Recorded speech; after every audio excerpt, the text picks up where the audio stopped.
Hi, I'm Shauna Ye, and I'm here with Ben Scandella, and we're on the groundwater data team. And we're going to be here today to talk about permit conditions for static water levels. Now, most groundwater permits require annual reporting of static water level measurements, and this data will help us understand the resource and prevent significant declines. Um, Exceeding the allowed declines is grounds for reducing rate or shutting off. And that leads to the points that we will talk about today. Starting fall 2023, conditions will now be stricter. We'll also talk about our updated water level forms that can now be submitted online, and procedure for determining if measurement is static. The groundwater data team has released an electronic version of the permit condition form. Uh, to modernize and improve accessibility for permit holders. These new updates will benefit everyone with the user-friendly experience that supports complete and accurate data reporting, uh, auto confirmation to staff and permit holders, and it'll provide real-time reporting of compliance with the permit condition. The reminder letter that is sent to permit holders now include a QR code that links directly to an electronic Survey 123 form, and it will pre-populate the relevant data for that well, limiting the amount of data entry needed by the permit holder submitting the form. And here is our cover forms, our previous and updated ones with the QR code. We have updated our static water levels to link to an electronic survey form that pre-populates the relevant data for that well. And it'll help us ensure better quality data because the previous form it requires handwriting and it can be uh, interpreted with incorrect data, or data can just be missing, like left out. Um, so this year, when we introduced the electronic form, we had 22% of submissions uh, that were electronic, were using the electronic form. And we wanted to take time to thank the people that submitted electronically, and we hope the number will increase for electronic users and streamline submissions. Uh,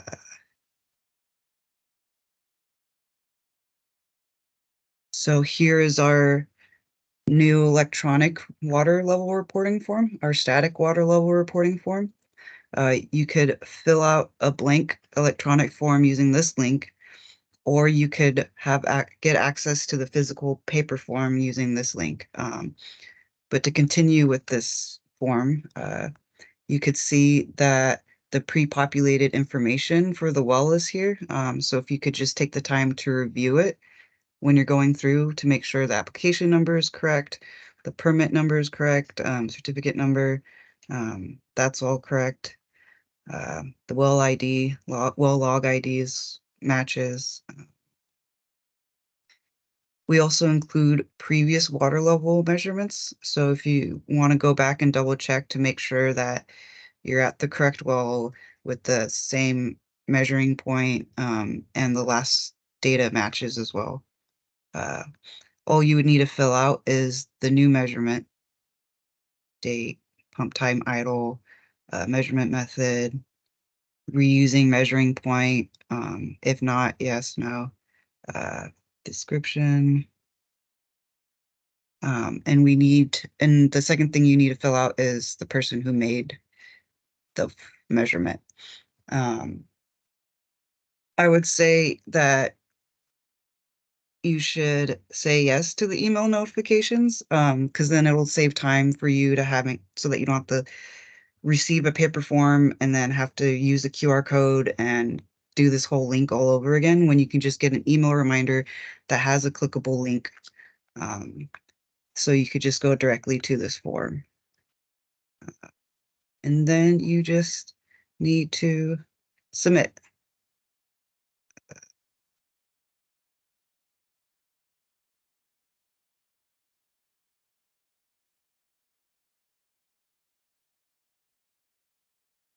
So I just want to highlight again that we are aware the QR code can be difficult. So if you want to do a digital submission without the QR code, sign up for that email notification, and it'll provide a clickable link.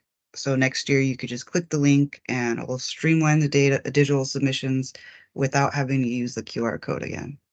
And I'm going to turn it over to Ben for what is static. Thanks, Shauna.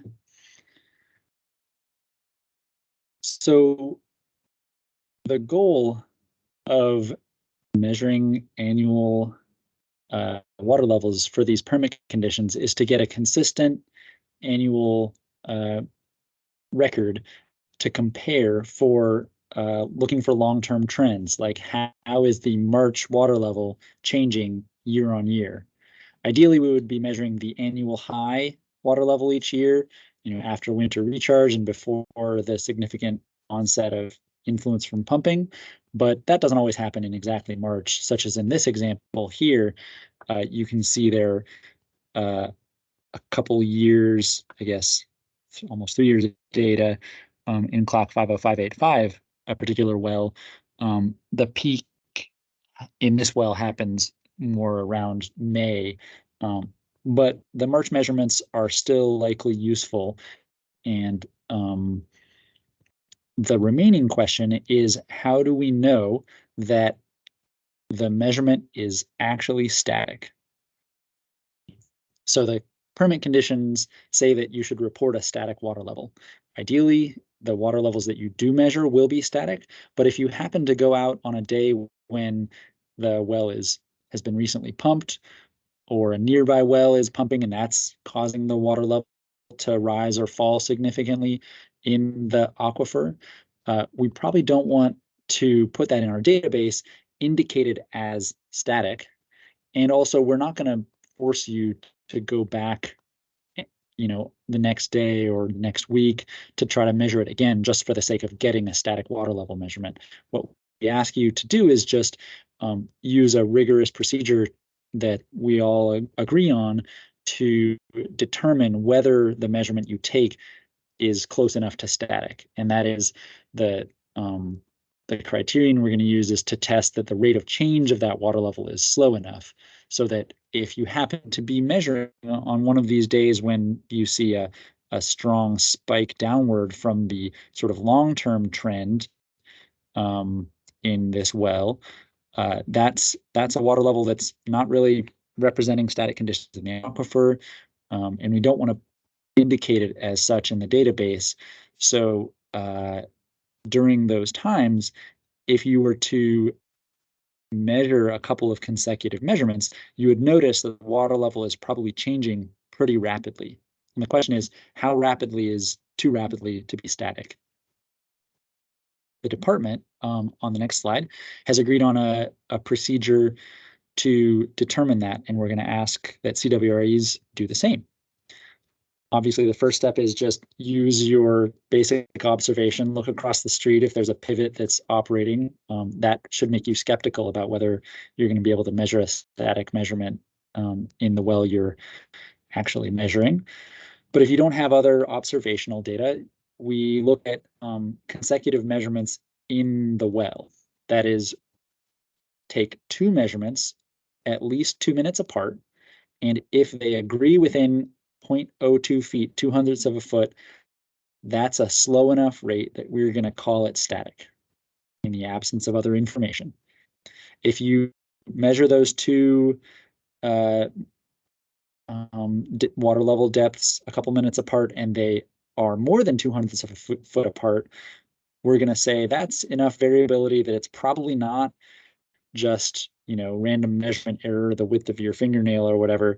It's potentially indicating that there's some influence of pumping, and we ask that you then stick around and take a third measurement and maybe a fourth until you can either detect a consistent trend, like it's always getting deeper or it's always getting shallower, or if the water levels begin to stabilize, if they converge so that sequential measurements are within 200ths of a foot, then you call it static at whatever the eventual water level is. And then whichever status you get, static or not, please report that along with the form. So next slide. The last thing that we wanted to flag for CWE's attention is that permit conditions are about to change. That is, they will change for new permits issued in the near future. We're still working on them, so we don't know exactly when, but coming soon, not affecting existing permits, but new permits will have different condition language that has a few attributes, including stricter reporting requirements. In some cases, less allowable total decline from the reference level to the deepest allowed, in order to respect the prior appropriation system, and also a more stringent shutoff requirement. There will no longer be an option to reduce your rate or shut off. It will just be your shut off until further notice from the department, either if the water level in any of the wells declines past that that allowable threshold, or if the water levels fail to be properly reported 2 years in a row. So as always, please read your permits carefully, and just note that there may be this significant shift coming in the near future. Next slide. To review the key points that we're introducing today, Shauna talked about how you may now submit water level measurements through our online reporting system that will save time both for you and for us. And you can access that by indicating that you want email notification next year, whenever you submit this coming year,